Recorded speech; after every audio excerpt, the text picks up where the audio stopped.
right, here's another episode of Social Butterfly Club Member Spotlight. To my left, we have Neil Haran. Is that how you say your name? Yeah, that is. A CEO and owner of Rep with the product Rep Sky. He's gonna tell us a little bit about himself and what exciting things he's doing and his amazing products. So welcome. Thank you so much for agreeing to our interview today, Neil. Thank you, Alice. Thank you for having me. Yeah, so tell us a little bit about yourself and your company.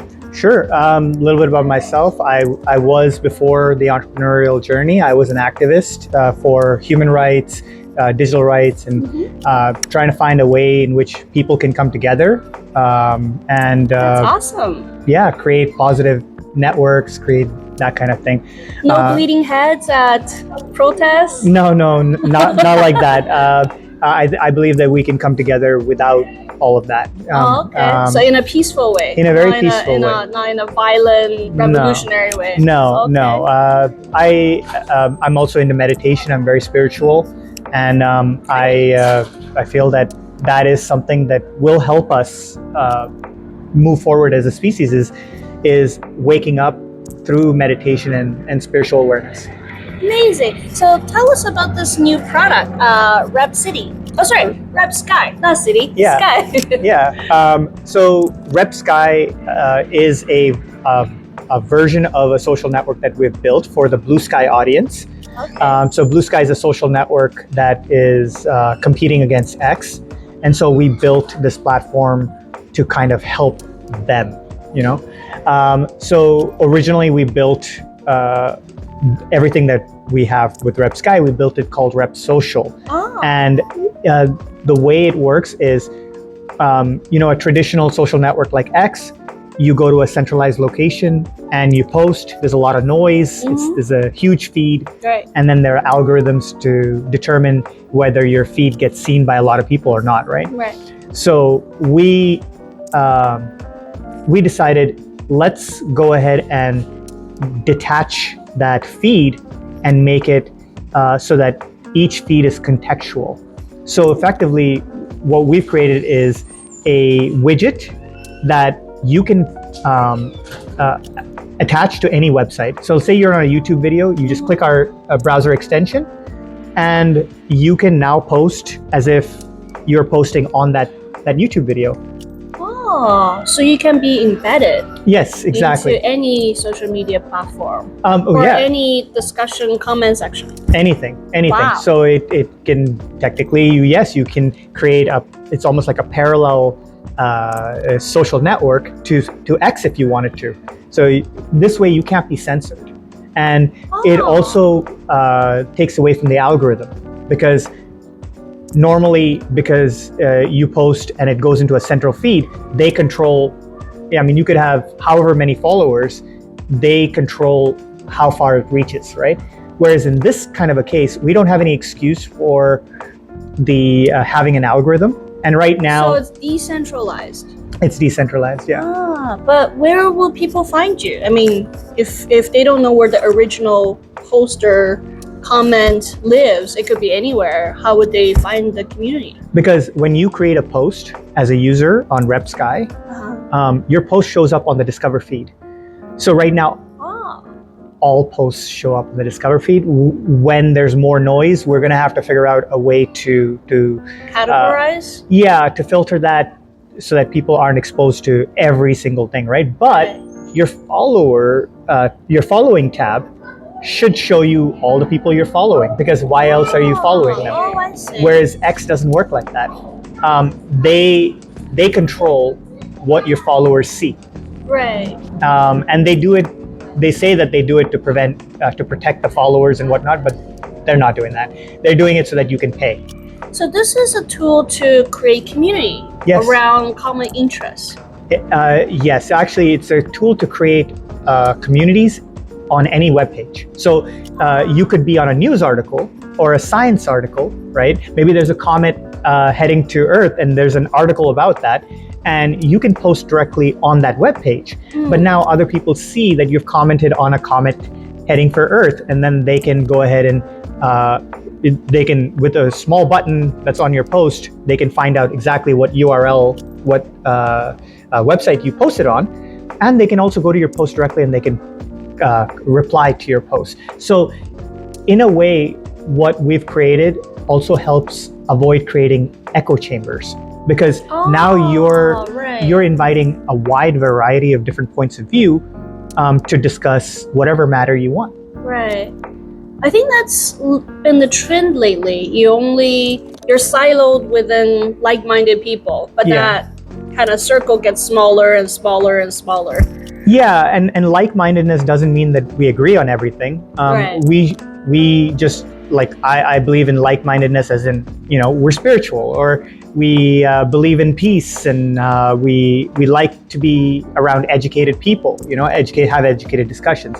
So yeah, What do you think about the level of fake news? Like, I know Meta and X, they all have massive teams of technicians in the back, like fact-checking or filtering out kind of the really malicious content online. Like, if this is so decentralized, who's gonna do that? Or what will happen to if someone's just, making lies or fake news or creating garbage online? Yeah, that's a good point. And right now, it's too early to say how it will work out. Okay. We do have certain things in place, like, first of all, one person, one account. So we do a liveness scan of your face. Nothing is stored or anything like that. It just takes a signature of your face and it puts to make sure it's a real person, not a robot. And you can't have a duplicate account. So you cannot create multiple accounts and be posting. You can create multiple read-only accounts, but if you want to post, you can only post from one account. And so this way it avoids creating sock puppet accounts, and it avoids creating bots as well. The other thing is we're building a reputation system. And the reputation system it's complex, because we don't want to create a reputation system where we decide what a reputation is, right?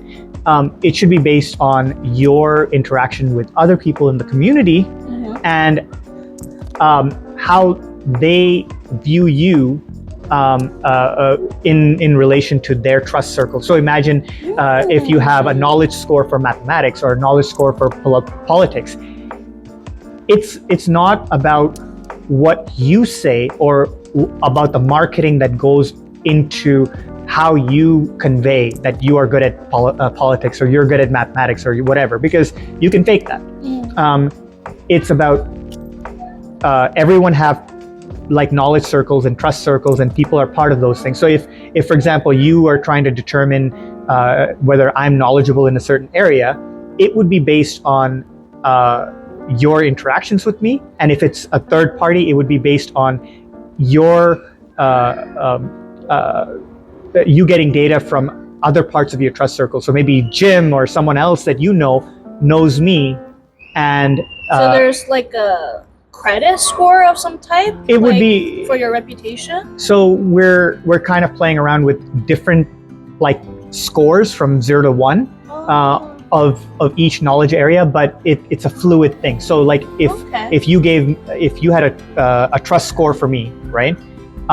Somebody else having a trust score for me would be different, because it would be based on different trust circles. So that's kind of the direction we're thinking of going, but it's a complicated thing to solve. But I think that's very cool. Yeah. Like, so you can become a key opinion leader in certain areas of expertise. Yeah, but this also goes to the fake news and stuff like that. So if you're posting a lot of fake news, your reputation is going to go down, and but you did it to yourself, right? And AI is going to be a big part of that, because now you're starting to post AI generated videos and whatnot, and people label your content as such. Then I mean, at the end of the day, it's the design of the system that dictates how we interact with each other, right? If the design of the system gives you a higher payoff for being a person that puts misinformation out there, that's the problem. And when you look at Meta, right? Meta doesn't have a proper system for one person, one account. They don't, right? They want to see as many users as possible, even if those users are fake. And then the other thing is, what do they do for AI, like AI generated content? What do they do for that? They don't do anything to actually properly stop it, right? In fact, there are so many bot accounts on on X. There's so many bot accounts on Meta, like on Facebook, so many, right? I had on Instagram, And what exactly? So as a result, they have to put more time and effort into moderating, right. and I don't think they do a very good job of that as well, because then, I mean, you still see so much of that content out there, right? So I think you hit a key point. I think authenticity is kind of lost in translation these days, Yeah. right? Like things are looking perfect, but it may not be real. So what is the point of consuming that content? yeah, You know, whether it's a picture or a story or a little video, you know, like it feels like we're hooked on dopamine, but with no result. You know, it doesn't actually add to your knowledge. It just makes you happy for 30 seconds. yeah. Authenticity is very big, and the culture of the ecosystem that you're creating is very important. And if you were to look at the culture of, say, X, what would you call it, right? If you were to look at the culture of Facebook, what would you call that, right? Some people have called the culture of X toxic, right? So that's why the direction we want to go with this social network is more professional first, with a professional audience, people who are generally going to be very respectful, and Right. they're looking to consume information. They're looking to get at the true information, Right. so that they can make decisions. Right. And so as a result, we're partnering with certain technology partners that can help bring that to light, and also utilizing AI to help fact check Okay. content at Well, your I fingertips. watched your explanation video. I was really impressed that people can talk, like actually have a phone call. Yeah, So that's really cool. yeah. So because it's a social network into a browser through an extension, you can access all those users directly. So what we're trying to do, I don't know if we're going to be successful in it, but we already have our browser like as a mobile app, right? And that browser is now a social browser, because now you can post on your thoughts on any web page directly with the mobile app, right? So as you're browsing, what if you could click that and click that browser extension and speak to a friend directly? Like, let's just say, somebody like your friend just commented on a post of yours or wanted to discuss it. You could just talk to them directly through a video call, and you can explain like what you're doing. Well, So I can foresee, like, if it's, for example, if I'm researching someone or something, and like there's a discussion or a group of people that are experts on that, it'd be amazing to be able to talk to them. yeah, Like, yeah. how amazing would that be? Yeah, just join in that discussion, but the future of where we want to go with that as well is being able to live stream right from your own website. Wherever you want to go, you can live stream from like your own website. Yeah. Wow, I think that would be amazing. So what inspired you to create this amazing technology? It was a lot of trial and error. So we originally built something similar to X. Oh, okay. Still on block. That's very ambitious. Building X is not too difficult. No? It's more the production ready aspect of it, like Okay. being able to handle millions and millions of users. Right. That's very difficult, right? Okay. But at least on the starting level, it's not so bad. But what are the other features that separate us from X? Right. And so we had this side panel with different communities, and we were seeing that list of communities grow bigger and bigger, and we're like, no, this doesn't seem like the right design.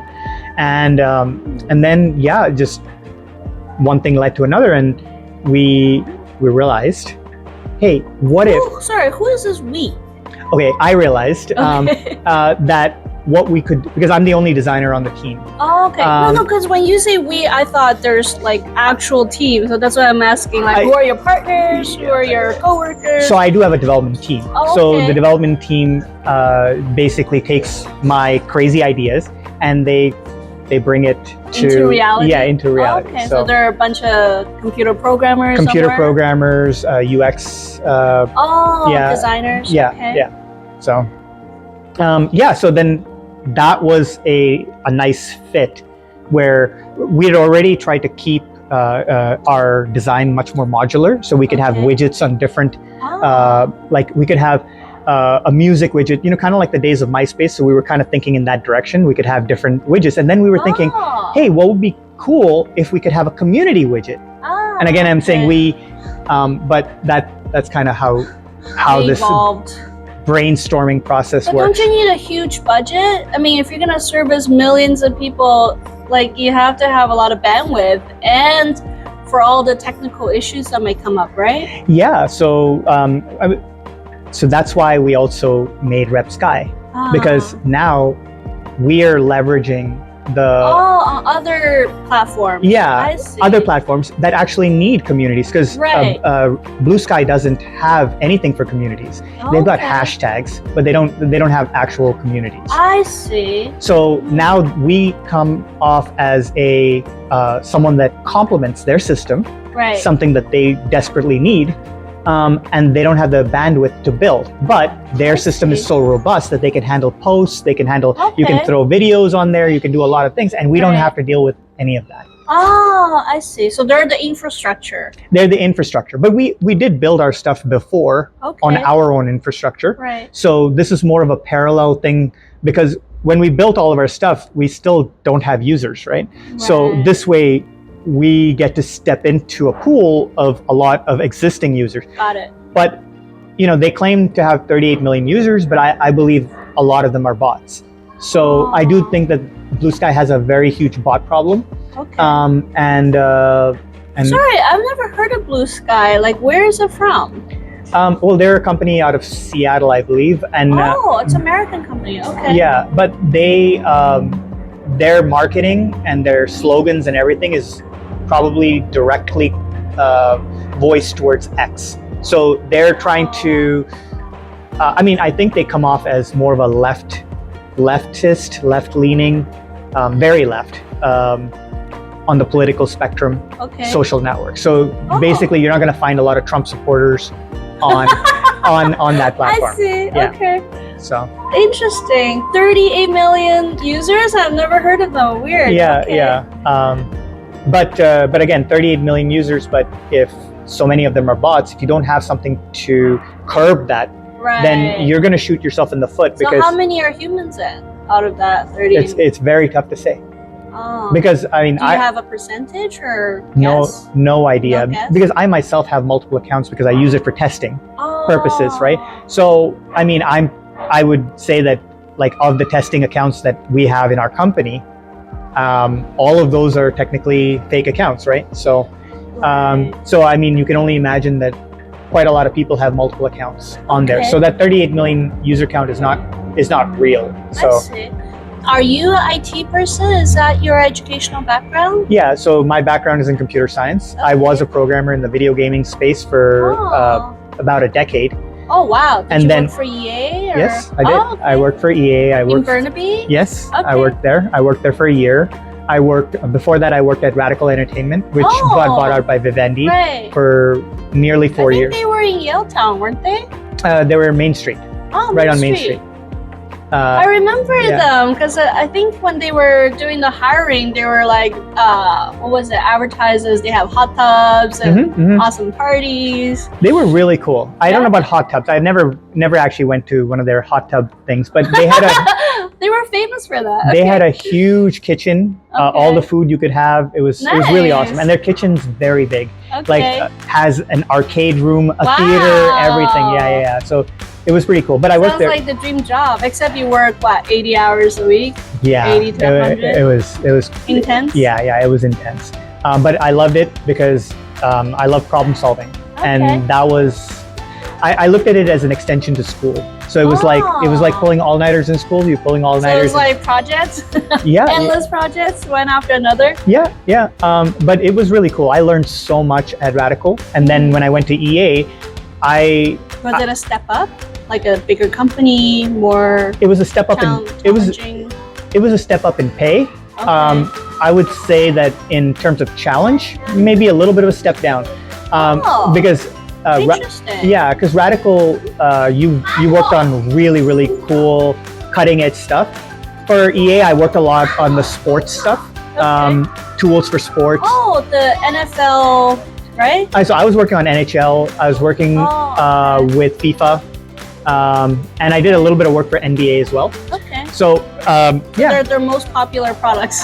yeah, the most popular products, and I was building tools for them. But the thing is, it was still really cool to work with them because How did you transition from having a high-paying job to starting your own business? I mean, that's a very different track, wouldn't you say?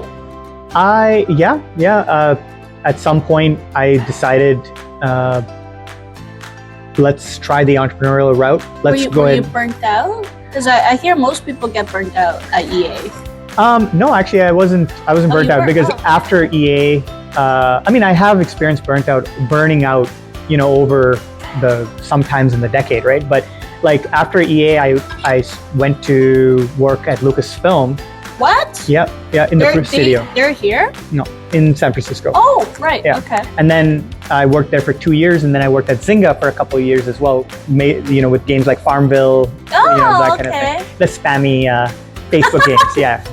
So I got popular though. Yeah, they're popular. And that's what led me to try and create a different set of those types of games, but without the spamminess, without that kind of thing. And I wasn't successful my first time around. We were building an educational, like our company was more centered around educational viral games. Okay. And our game was too educational, and it didn't work out. It wasn't fun enough. No, it was about building robots. So you need to have the right balance. You need to have the right balance. And so I got burnt out from that. I ran my company for 4 years. Oh, wow. Yeah, so it was 2010 to 2014. I ran that, and then I decided, you know what, I'm gonna do something else. Was it because of the economy or just? No, we just the wrong recipe for that business. Yeah, okay. Wrong recipe, and like the aptitude that you needed to have to play our game was pretty serious. But it was. I thought you said it's for kids. No, it wasn't. Oh, it was for everyone. It was for everyone. It was for building robots. It was an engineering game. Oh, I see. Okay. So.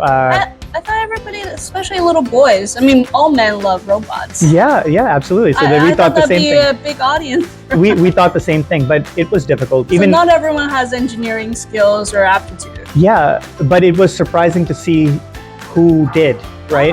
So there were like predominantly the most sales that we had was in the US, but the more number of people that actually played our game were in Europe.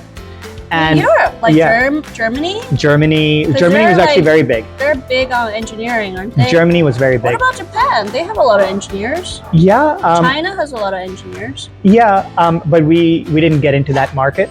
So you didn't get into Asia, just Europe. Okay. Just Europe, yeah. And we saw some amazing robots built by a lot of these different talented people, right? Many of them were engineers who are actually working, but like a couple of them were like 14, 15-year-olds. One of them was a 14-year-old girl that built robots that even we couldn't recreate in our in our lab. Amazing. We couldn't do it. Yeah. So so there were some really amazing like talent that we witnessed. But again, that doesn't translate to sales as well. But it was still amazing. It's too challenging for the average Joe. Yeah, it's too challenging. Yeah. I see. Wow, what did you learn from that?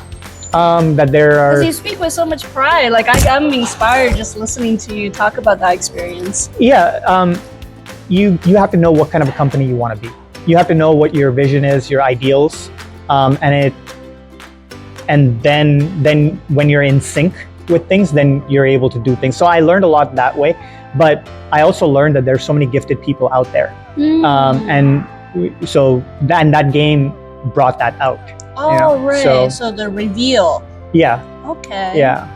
So And Did yeah, you overestimate them, like the public? Is that you think what the downfall was? the downfall was also our design as well. We made our game too academic Oh. and less. Who designed it? Did you design it, or did you hire people to design it? So it was me and my co-founder that both designed the game. Largely him, but I was also part of that. And yeah, it was. Did you test with the market before launching it? No, we just launched it. Oh wow. Yeah.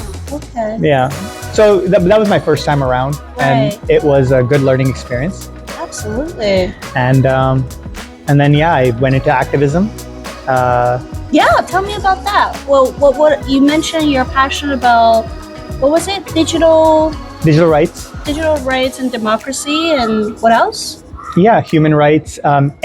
So I spent a lot of time trying to figure out how we could use game theory to motivate actors within a network to cooperate with each other, to collaborate with each other. So more collaborative game theory.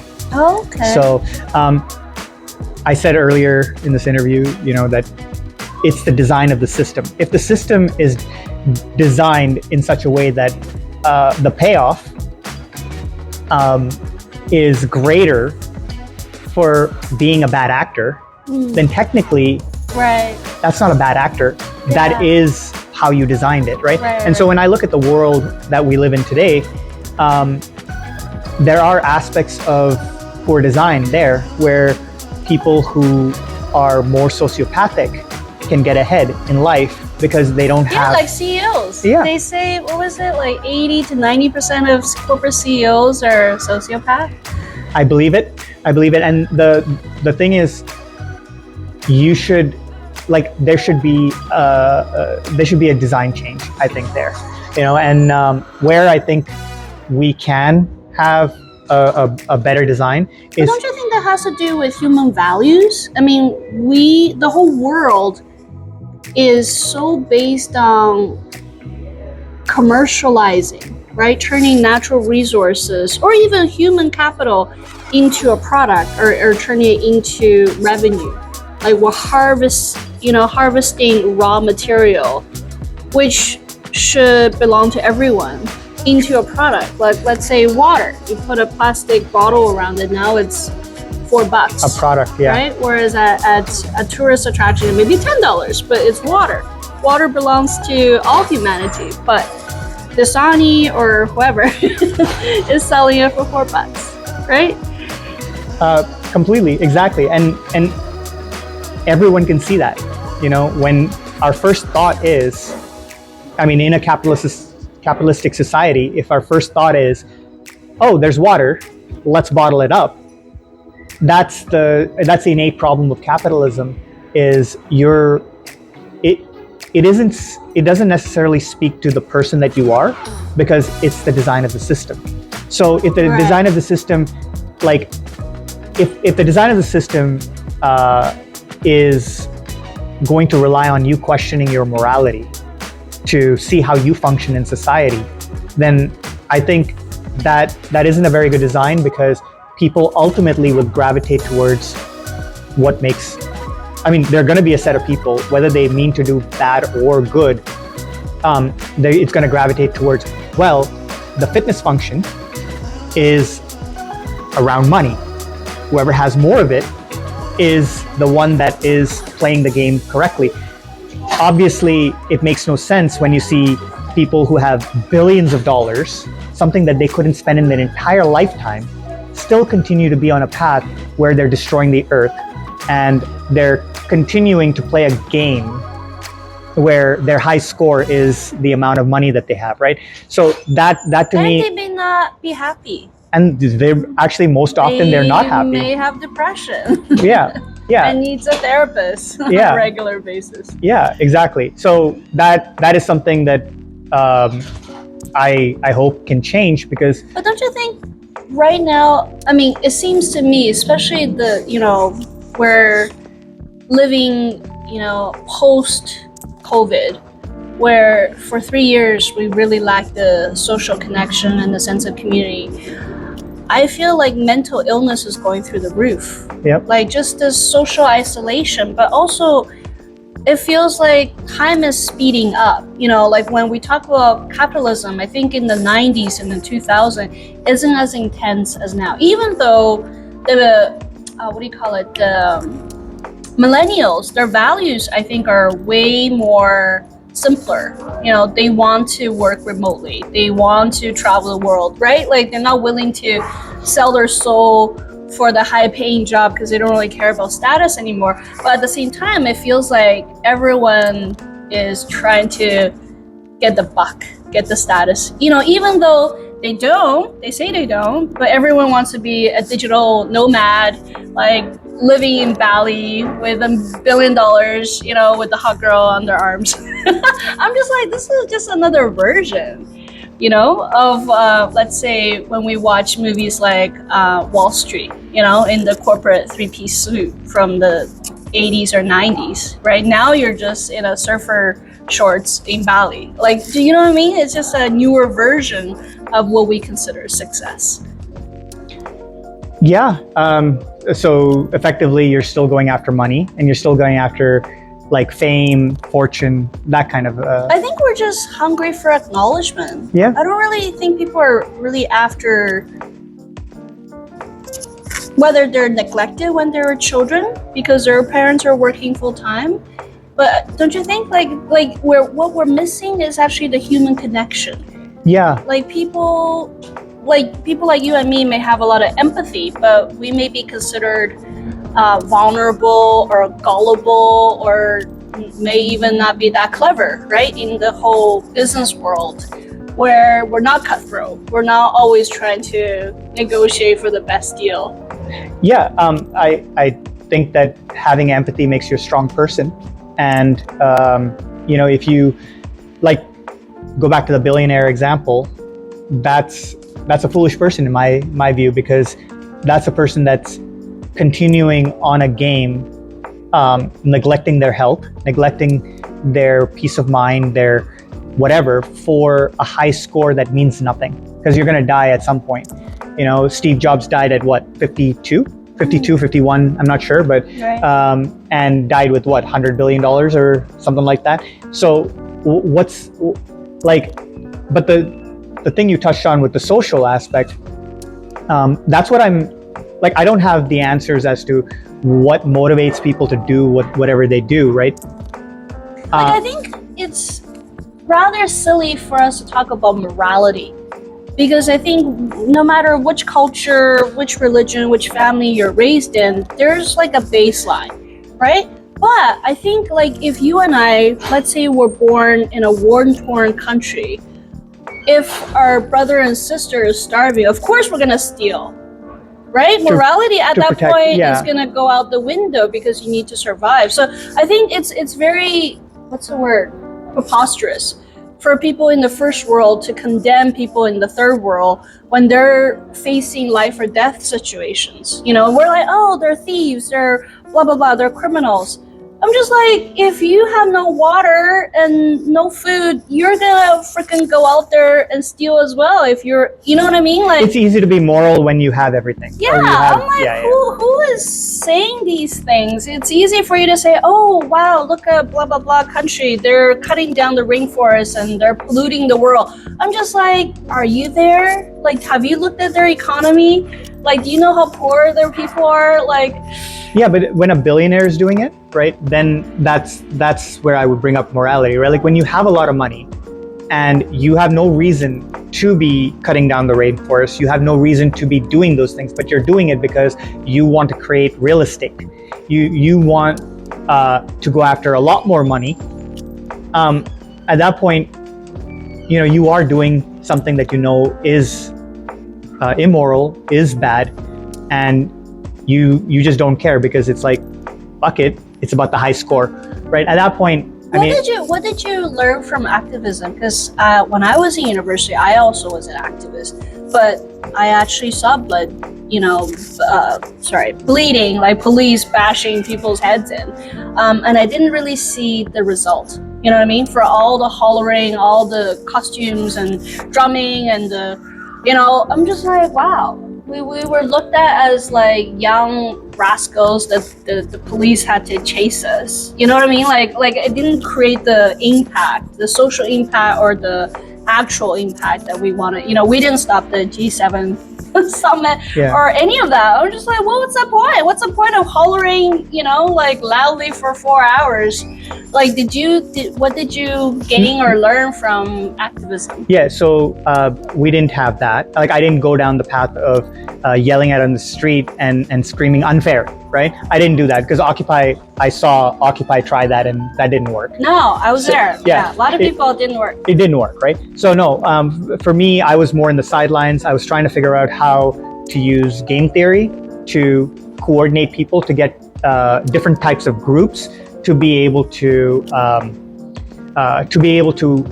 find financial gain and other types of gain in order to work with each other. So bringing people together, real infrastructural creating incentives, non-zero sum games. So if you create win-wins amongst actors within a social network or within a network, right? Mm-hmm. Then you are creating non-zero sum games within. Otherwise, look at say a community or whatever as a petri dish with a bunch of. You can even look at bacteria. If they're just actors that are dummy players, right? In game theory, we call them dummy players. They're individuals. They don't interact with each other. They NPCs. This is more like where say you are a person who believes in market norms, and you are not going to do anything for another person unless they pay you, right? So social norms is never even in your dictionary. You're not going to help an old lady cross the street. Right? Because there's no money in it for you.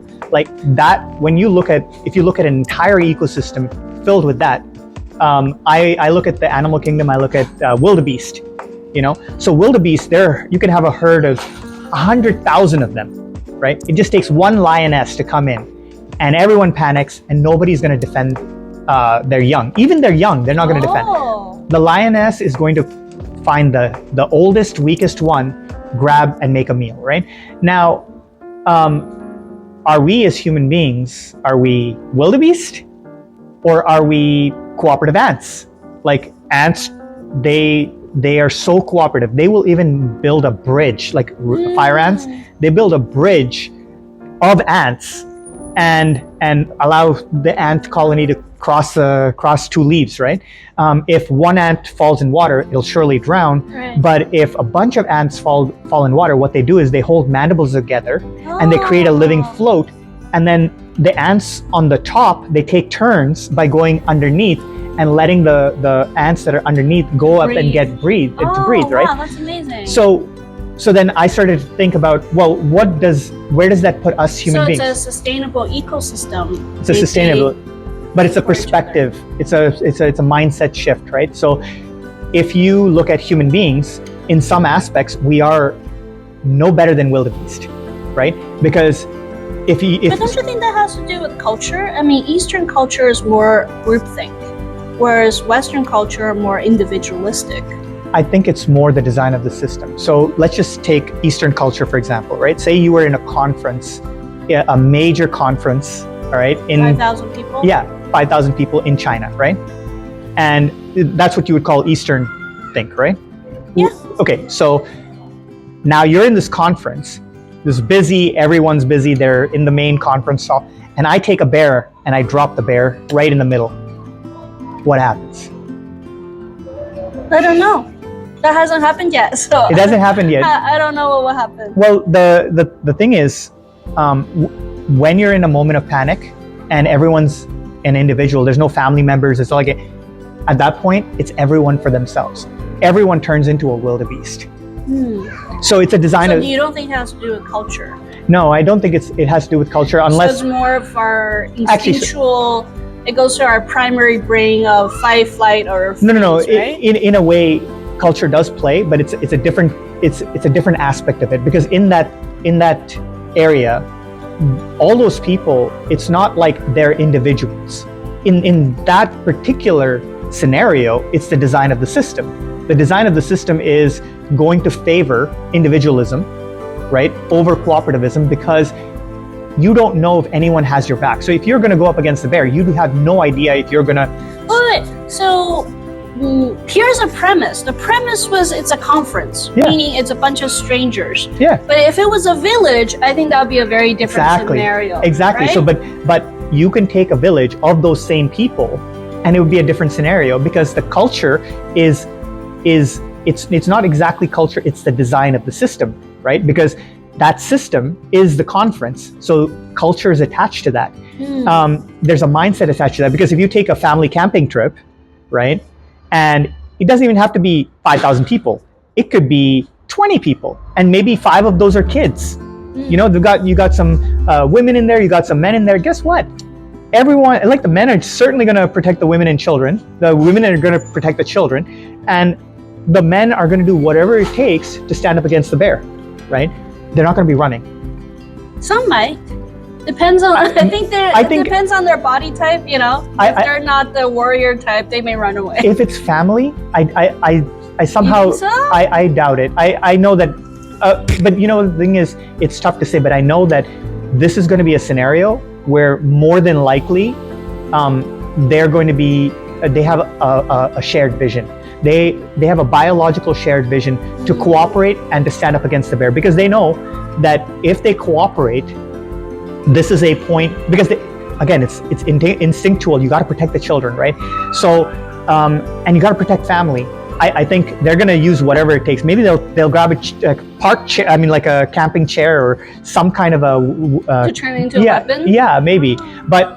But this is what I mean by the design of the system. The culture is wrapped up in that. Right. You're basically told a story. You are a character in a given petri dish. I get it. Yeah. So it's like the foundation of a building. Yeah. Yeah. The foundation determines what kind of building is built. Yeah. Exactly. And if and this is why I look at it as like, almost you could think of it as a neural network. Like in our brain, neurons that are connected together, fire together, wire together, all those things, right?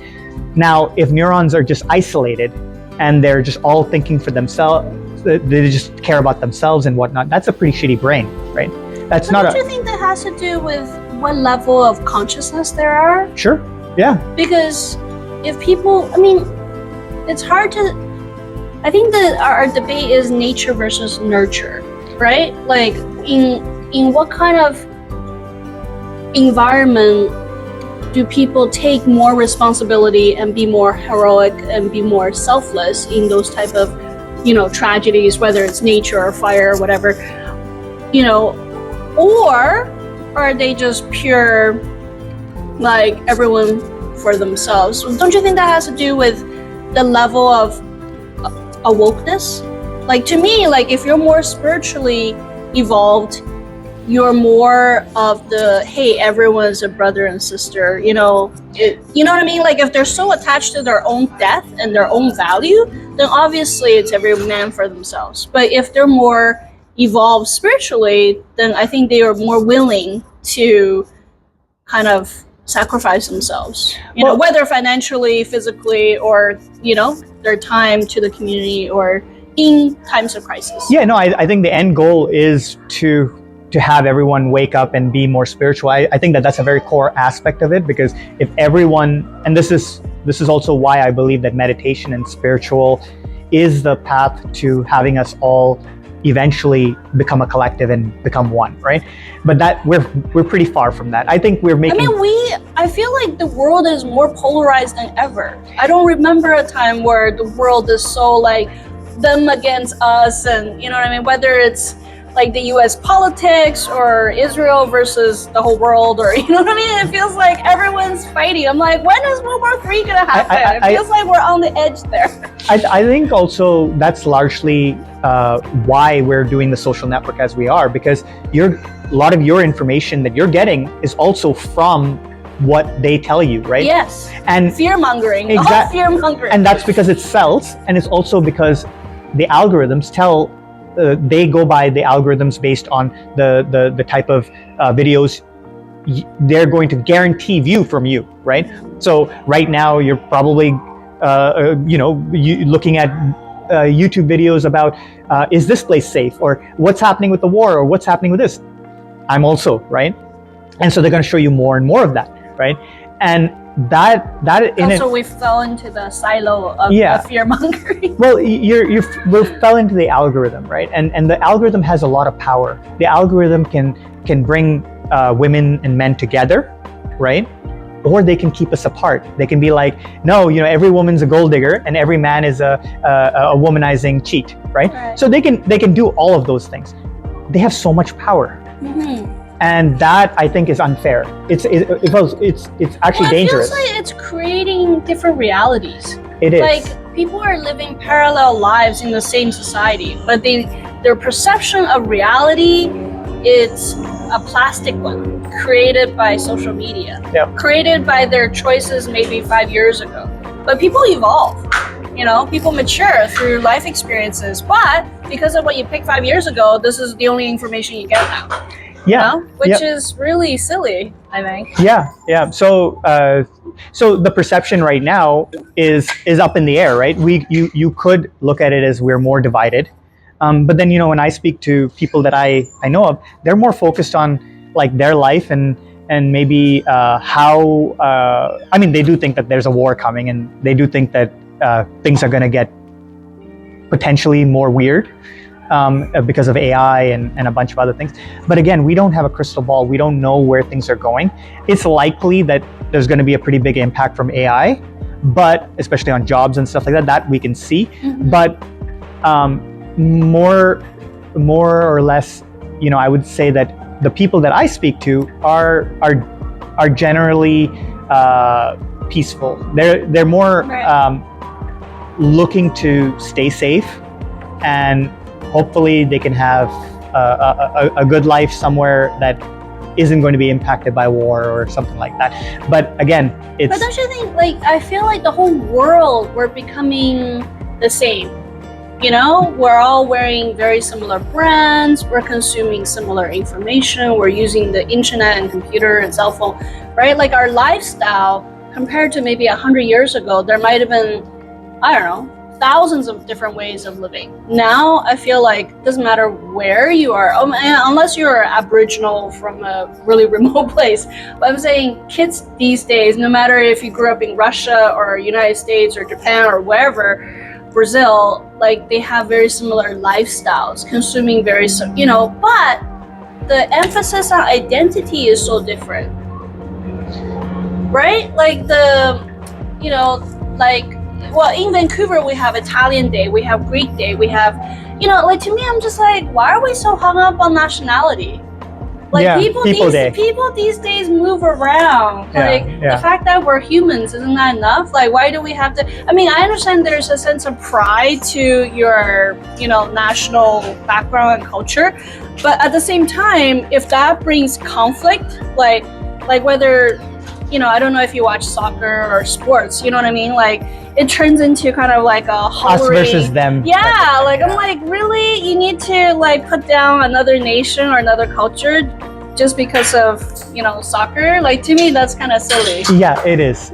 I can't really comment on that so much because I don't live my life like that. I don't celebrate any kind of race day. No, but it's not even just race. Some people they're like, oh, we are causers, cosplay, right? Or whatever niche community. But there's always so much bashing. Online, I'm constantly seeing this group bashing another group. I'm just like, who cares? People should have the right to live however they want to live, love however they want to, whoever they want to love. I agree. But to me, that's the beauty of the internet. I remember when I was young, there wasn't internet until high school came around. And then I'm like, wow, I get to meet people from the other side of the world and talk to them. I'm like, how magical is that? Now it's so common. Yeah. Now they're just hating on each other. I'm like, why? We should appreciate the diversity. I agree. Yeah, I agree. And this is why I'm mostly focused on the systems. So I'm trying to see how at the root cause we can look at just people as actors in a petri dish, right, and create different tools for them to interact with each other better, but also look at the problems that smartphones, other pieces of technology, even social media, has, what kind of impact it's had on their mental health and what kind of impact it's had on their social life. So right now, I would argue that social media like Facebook has actually made us less social. Really? Yeah. Why? Because now you have a venue that puts you in direct conflict against other people based on what they believe. Oh. And it's also based on the algorithm, different algorithms. Oh, right. So, and you see so much toxicity on platforms like X and whatnot. I would say that if you were part of a tribe or you were part of living maybe before social media, you probably interacted with each other more peacefully, you know? And so it's ironic in a way where social media, the thing that we think has brought people together, aren't really creating friends. They're actually creating a lot more division. Oh, I see. So the thing is, that's why I say look at the system, because that's what we're trying to correct. With everything that we're building, we're trying to create tools that take away that try to give you the truth, but also try to bring people together. You know. So, Neil, let's say you have unlimited access to financial resources or whatever resource, technology, talent. What would you be doing with that? Unlimited? I don't even know. Unlimited. I have no idea. But I mean, we're talking about problems, social problems, technological problems. I would love to cure world hunger one day. I mean, well, apparently we have enough food. It's about distribution. It's about distribution, exactly. But yeah, just I would love to create networks such that people can come together and rely on the network, rely on the network connections to be able to interact with each other in a more safe way. But do you think that the infrastructure change is going to be enough? Because it seems to me people need to learn about compassion and forgiveness, and also allowing a different voice. Because I remember in high school, we learned about European history where two villages, at least once a year, they would just go at each other to kind of let out steam. And sometimes people die. I'm just like, what? Yeah. Just like football players without the helmet, like smashing into each other to let out steam. I'm just like, is it because we're so civilized in modern day, we don't have things like that to kind of let out steam, that people turn, kind of let out steam online because they're anonymous? Yeah, I mean, this is potentially a topic that can go into many directions. It's a complex topic, of course, because so I'll give you just a kind of a brief example. It may not even be related, but I think that when you say civilization, right? I actually think that that's part of the problem, is that we're telling you, social media is telling you how to act, how you're supposed to behave as a specific demographic or whatever. Like if you're a child, you have to behave this way. If you're a male, you're supposed to behave this way. And in that case, I think you're moving away from nature. You're moving away from how you are truly as a unique person, and then you're shifting towards conformity. And is that you're boxed in? You're boxed in, exactly. And then what happens as society, right? We tend to then police each other. Oh, and whoever has the most advertising budget on these platforms wins. Yeah, because exactly. They're creating the content and the rules. And they tell you these are the boxes that you need to be in. And so then and the psychology trap really gets every actor. And this is where I say sheeple, because if you don't realize, you're not aware, you tend to be the one that polices them for free. You police each other for free. Like, oh, wear your COVID mask. Oh, you're the enemy. Because like the person in the magic box from the internet told me that everyone else who isn't vaccinated is the enemy, right? Like that kind of thing, right? So So what exactly? Oh, speaking of which, I met someone who actually divorced because he didn't believe in vaccine and his wife did. So yeah, there are severe consequences. I think that is where he doesn't, or they didn't have their priorities straight. You know, they allowed, or they have different values.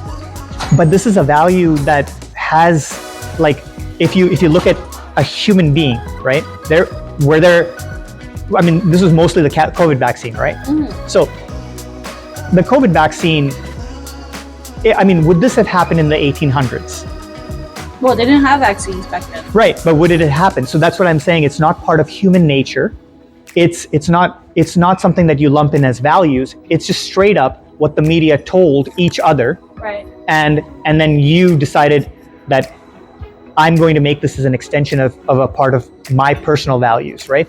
But to end a relationship, maybe there are kids involved in that, to break up, to divorce, to do all of that because media told you to, right? So like that is scary, because that just shows that the amount of power that big social media has is unlimited. They can literally get you to think whatever you want to think, or whatever they want you to think, right?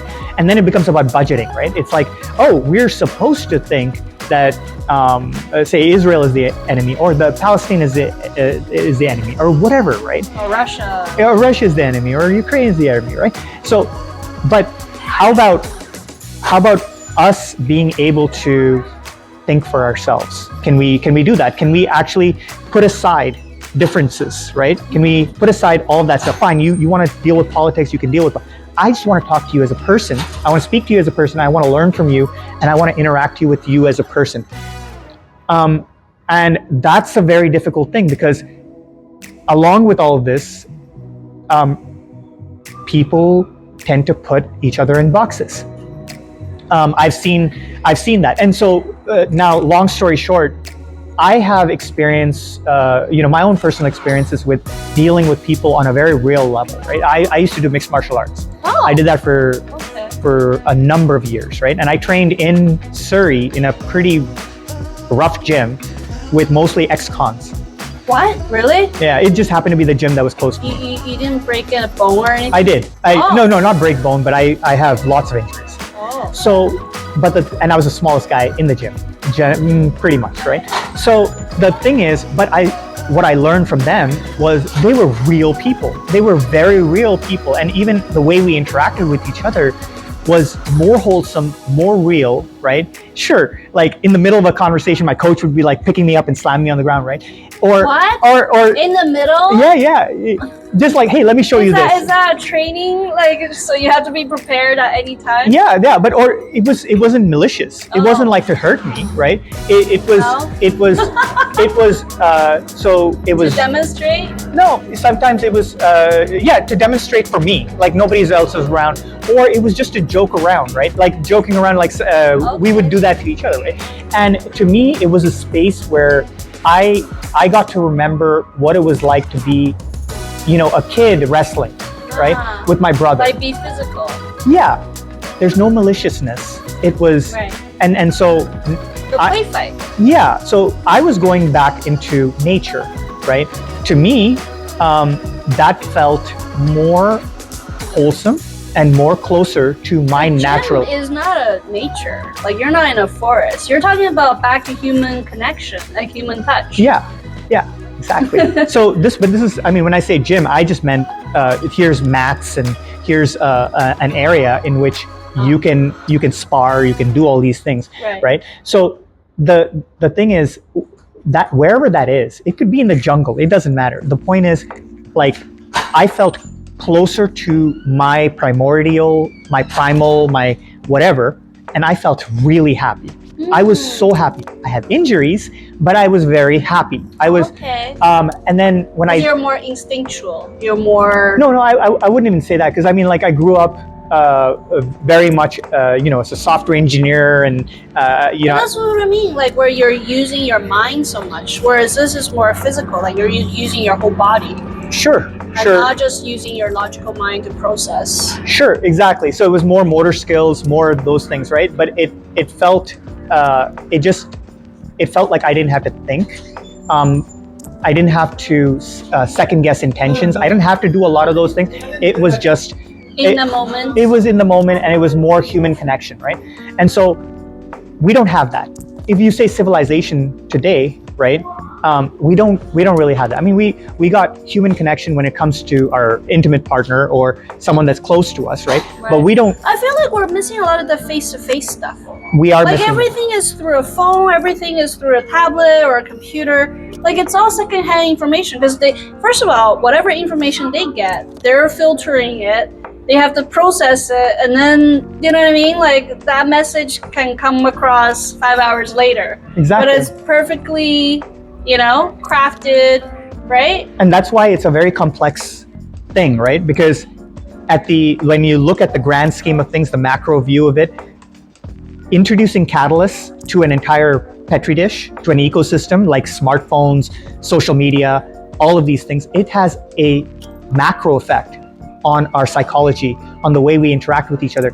And the thing is that has a direct impact on your happiness level. And so that's why it's a complex thing to solve. So what I'm trying to see is if we can bring video calls back, if we can have people interact with each other through. Well, I feel like the current social climate, everyone's so conditioned to be politically correct. By people who, it's very hard to be authentic. Like you don't want to offend the LGBTQ, you don't want to offend, like the politics, whoever. Like I'm very non-political. Of course, I have my own opinions, but I can barely talk to my mom because she's a Trump supporter, which I think she's just nuts. You know what I mean? But I can't bring up anything because we just went on to Gabriella Island. But as I'm driving our truck and trailer, we're just talking about random stuff, and then she got all huffy puffy about politics. I'm like, how did we get onto that subject? You know what I mean? It's so, but she's very passionate, and I'm like, hey, can we stop? Like, I really don't want to talk about politics. You know what I mean? It's very hard for us to even come out of a topic.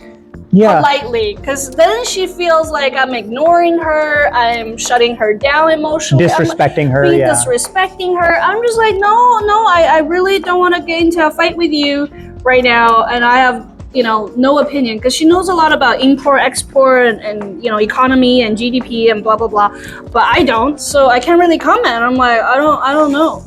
And I don't know how to feel about what you know what I mean? So I kind of want to just exit. But even the fact of exiting upset her. Yeah. She feels like I'm shutting her down. I'm like, this is a topic I'm not familiar with. Like, I can't really continue this conversation. Yeah. No, and that's why I stay out of it. I stay out of these types of discussions because I have enough things to stress me out.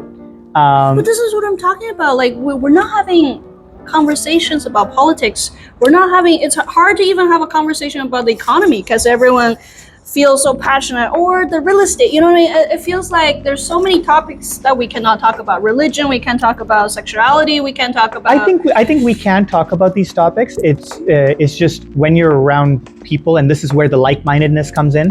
If you're around people who are, they like to listen, and they're not going to treat a debate as if something to win, right? But it's more about, hey, like maybe I learned like a new fact, or I'll learn something new, or gain a new perspective, or I'm just here to talk to another human being and just like fill that, like by talking to each other, by speaking with each other, socializing, we're actually living a longer life. Really? Then there's studies have shown that. But they have to be curious first. But I feel like a lot of people are like going in to defend their point. Do you know what I mean? Sure. Like I love a good debate, but I don't need to fight with you. And that also takes and that's where the spirituality and getting into meditation will help you detach from the ego, because the egoic mind wants a win, but also associates an identity with what you're arguing about. Because at the end of the, like when you So you want to be winners, right? yeah, like Trump. yeah, or maybe it's a survival thing for the ego, right? But the thing is, when you get into spirituality, you realize that the ego is not you. It's this predictive computer, like whatever that's there, that is trying to help you survive, right? And but if you detach from that and you try to observe what the ego is doing and whatnot, then you realize the facade. This is all bullshit. It's just like it's exactly. And we're playing different roles. We're playing different roles, and that's why, you know, on a personal level, I want to get into improv, because I would like to learn more about like my inner child, inner psyche, all those things by being able to step out of my character and. Oh, improv is amazing. Have you ever gone to Granville Island and watched them do it? No, I've never. They're so good. The audience, you get, you know, oh, give me a name, give me a scenario, and they will act out a whole scene. Okay, I have to check it out. I have to check and that out. sometimes they give them a different time period. Okay. And, you know, and they were speaking Elizabethan, you know, language, and I'm like, oh, that's wow. hardcore. Yeah, okay. they're really hard, and they're so good. They were so creative, just like on the spot. I'm just like, you know, I'm a Toastmaster, so I've done the 2-minute. You know, you're given a subject, you have to elaborate on that. I mean, that's just 2 minutes. This is a whole freaking 10 minutes with like 3 other players, so it's not easy to do. No. But so I have a mad respect for actors that can, and some of them have been doing it for years. But yeah, apparently you can take classes, and there are improv clubs that you can join. So I think it's great. But doesn't that make you feel scary to be in front of an audience? Sure. Do you get stage fright? Yeah, I absolutely. And I've had to speak in front of large audiences many times, especially when I was an activist. Really? Yeah. You were a leader of a group? More of an advisor, if you will, like someone who came in with game theory knowledge. Maybe a coordinator, that kind of thing. I wouldn't say a leader, but I did help a leader. Yes. Okay. Yeah. So, but I mean, now if I have to give a talk about my company or something like that, I do get on stage. Who inspires you, or what inspires you? Good people, compassionate people. There are people out there that will literally be so selfless that they will.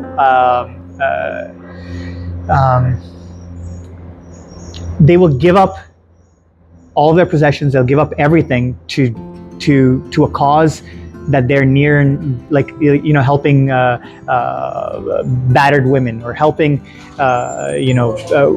children who have been sexually abused. You know, in India there are quite a few. And is that really respecting their karma?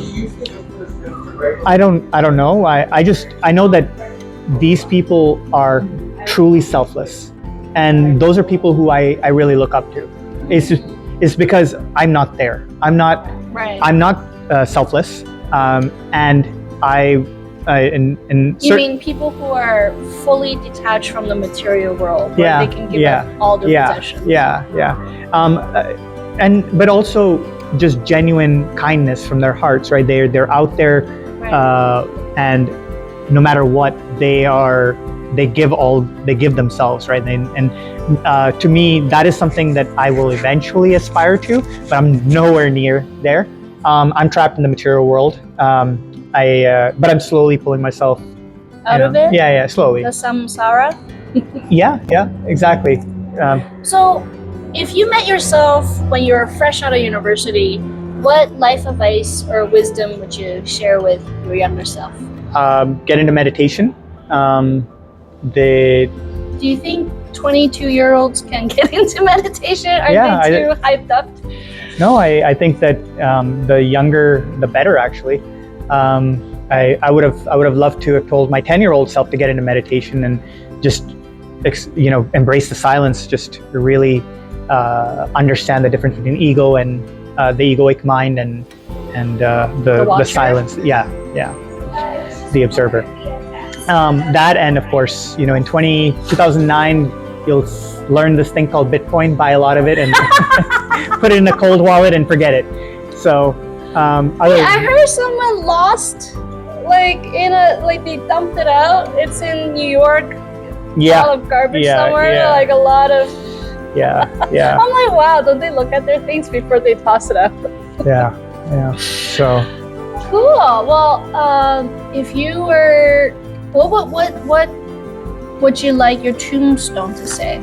You know, any specific? Apparently, there's a woman. I forgot if she's Ukrainian or Russian, but she had this amazing pierogi recipe that everybody has asked her for, and she's like, "I'll give it to you when I pass." And that's really cool. That's so super on the cool. back of her gravestone is her cool. like pierogi recipe that everyone craved. Yeah. Yeah. I would just put meditate. That's on it. Your gravestone. Yeah. Wow. Yeah. So Because you're that into which type of meditation? do you do? Vipassana. Oh, okay. I practice that too. Yeah, yeah. I went to the 10-day retreat quite a while back, but yeah, to me, everything that I do is just an extension of that. But I mean, like, I've tried different kinds of meditation, but it's still the same. It's the silence. It's the quieting down the monkey mind. Yeah, yeah. That's awesome. it. Yeah. Well, thank you so much. Is there anything else you'd like to share with my members? No, just I would love to. By the way, what is the name of your lovely dog? Oh, Raven. Raven. Yeah. She's been so good. Yeah, she has. Yeah, I would love to show a demo of what we have and see if it's helpful to everyone. Yeah. I bet. I'm definitely gonna use it and share with my members. So all the best to you. Thank you.